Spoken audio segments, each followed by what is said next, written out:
সেখানে international umpire international ক্রিকেটারের কোনো কথা না। ফার্স্ট রুল হচ্ছে umpire decision is final decision, number 1। Number 2, তো আপনি আম্পায়ারদের সাথে you cannot challenge their decision on field, inside the field you cannot do that.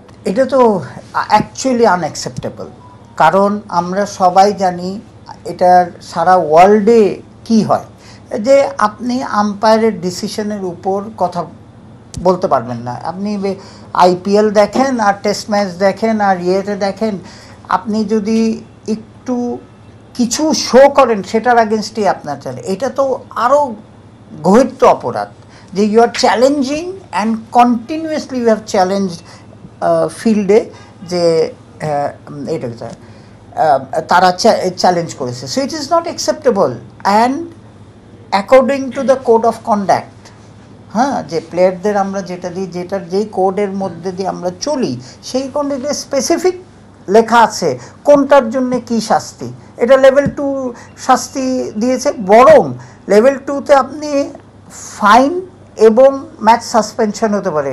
আমার তো মনে হয় যে আমাদের ম্যাচ রেফারি নমনীয় ছিল বলে ফাইন অ্যান্ড এটা একদম হাইস্ট লেভেলের অফ ব্রিচ করেছে। তো সুতরাং এইসব নর্মস অ্যান্ড কোড এগুলি কিন্তু আইসিসি থেকে দেওয়া হয়েছে, যেটা আইসিসি ফলো করে, আমরাও কিন্তু এটা ফলো করা হয়েছে। তো আপনি যদি আমাদের কোড অফ কন্ডাক্টটা প্লেয়ারদের এবং ম্যাচ রেফারি যেটা ফলো করে সেটা যদি দেখেন, তাহলে হি হ্যাজ ব্রিচড ইয়েতে। অ্যান্ড ক্রিকেটের জন্যে, ইয়াং একটা প্লেয়ার, ক্রিকেটের জন্যে, তার ভবিষ্যতের জন্যে this is not acceptable and player হিসেবেও করা উচিত। এইটাও কোড অফ কন্ডাক্ট আপনারা দেখেন 7.2 যে পয়েন্টটা আছে ওইখানে কিন্তু ক্লিয়ারলি লেখা আছে।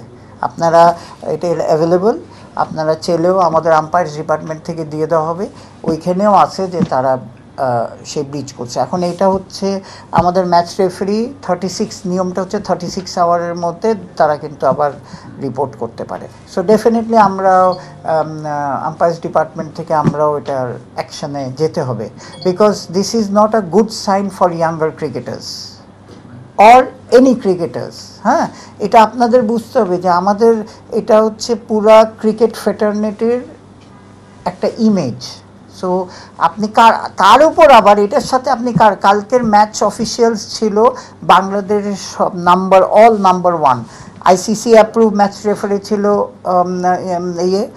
আপনার এলিট প্যানেল, যেটা ওয়ার্ল্ডের 10টা আম্পায়ারের মধ্যে একজন ছিল।